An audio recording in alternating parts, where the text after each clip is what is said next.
an incredible season from the New York Knicks. And this was a team that we didn't even expect to be this good, this high seated in the playoffs, or even to make the playoffs. And we said if they were to make the playoffs, they would have made it through the play in or as the eighth seed. We didn't expect them to be a top five seed in the East. Now, one of the problems with when you have a good year is if you don't follow up with the same performance or a better performance, it's a disappointment the following year. So that's what the one scary part about having a great first year is now everyone's going to be expecting the Knicks to build off of this and to improve.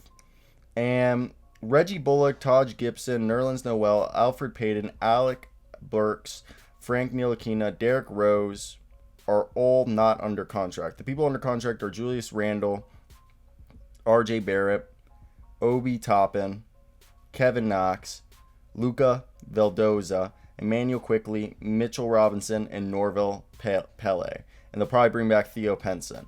So with those guys, the guys that we probably will see brought back, Taj Gibson, if he doesn't retire, will come back. Maybe even Reggie Bullock. Frank Ntilikina is not coming back. Derrick Rose could come back unless a contending team offers him a lot of money. But I would assume that Derrick Rose is either staying in New York for the same amount of money or going to Chicago for the same amount of money or taking more money or less money to go to a contender. It depends on like how what contender it is. And this is a team that with their first round pick, I do also believe that maybe like the Knicks have a pick right outside the lottery, okay? And I think they need, like, you could argue they need a point guard. You could argue that they need another guy, but a guy like James Bouknight would be great for them from UConn. He'd be perfect. And you could also say that Sharif Cooper from Auburn could be a great replacement for Alfred Payton. And Usman Garuba is a great guy who's like could be a center next to Obi Toppin as the power forward, and he'd be a small ball center. It'd be great. Trey Mann's another great player. He might be in the similar vein as Emmanuel Quickly, so interesting. Jaden Springer is another great player, and Jared Butler is another great player, and Zaire Williams are all guys that I think. So keep a lookout at Zaire Williams, Jared Butler, Jaden Springer, Usman Garuba, Trey Mann, James Bouknight, and Sharif Cooper as guys that the Knicks are probably going to be targeting in this year's draft. Now, the guys that they could get in free agency, maybe a sign and trade of Kyle Lowry and this is from FanSided, DailyKnicks.com. Kyle Lowry to the Knicks for Kevin Knox, Frank Ntilikina, and the 2022 New York first round pick, lottery protected. I don't like that. Chris Paul, I think, is not leaving Phoenix, and if he does, he's going to go to another contending team. He's not going to go to New York. DeMar DeRozan would be cool, but the one thing is it's going to screw up your three-point shooting.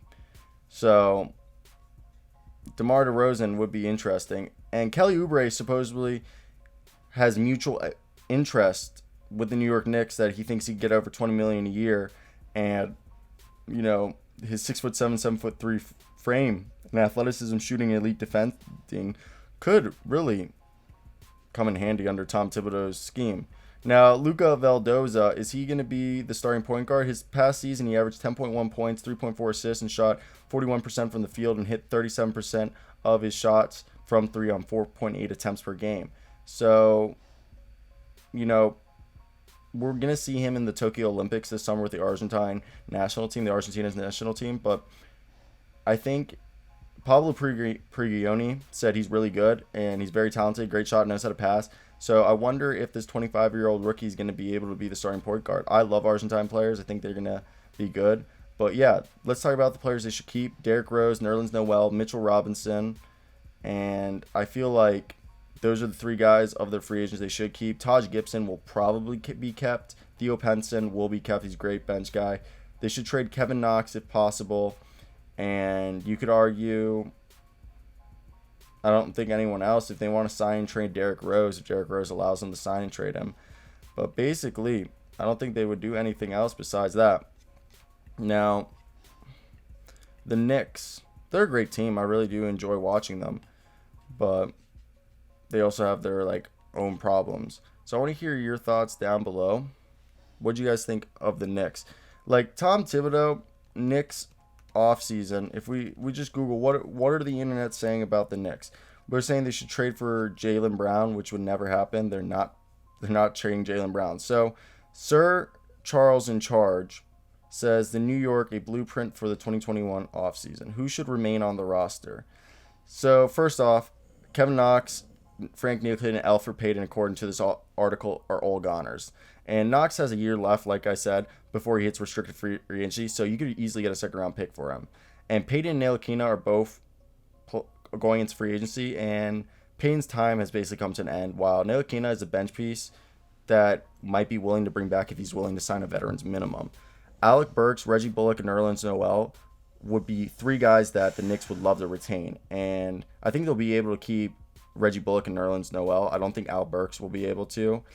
And that's because I think someone's going to be paying him a bunch. Now, if we continue down through this, Derrick Rose and Taj Gibson have spots on this team if either of them don't decide to retire and want to run it back. But the thing is I could see Derrick Rose going to a contending team and Taj retiring. Now, Julius Randle, RJ Barrett, Emmanuel Quigley, Obi Toppin, and Mitchell Robinson are the pieces to build around. Randle, I think, will get a long-term extension. And the free agents they should target, there's Kyle Lowry, Goran Dragic, Mike Conley's probably going to stay, and Chris Paul's probably going to stay or go to a contending team. And JJ Redick, who's a Brooklyn native, might be willing to go to New York or Brooklyn, but he is going into age 37, and he's going to be cheap, but also he might want to be on a contending team that'll actually win. And other names that you want to hear, Danny Green, Doug McDermott, Jeff Green, are all great guys that could come here. And Hassan Whiteside, Gorgie Dang could be replacements for Nerlens Noel, or Norvid Powell could be given a chance. Now, Kelly Oubre would be a great Andre Iguodala or Trevor Ariza if they can't get that.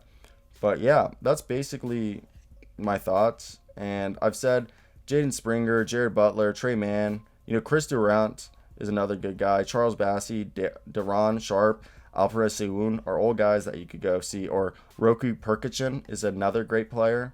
So there's actually like a lot more people than people are expecting to be available in this draft. So if you guys want to put your opinions down below, I'll respond. I respond to like 95% of all the comments on my videos. So if you want to hear back from me, just leave a comment down below and I'll be gladly to reach back to you. So yeah, leave those. Let me hear your thoughts. What do you guys think of this little New York Knicks preview of the offseason? But that's it for me, guys. I'm actually going to wrap it up this time. But yeah, peace.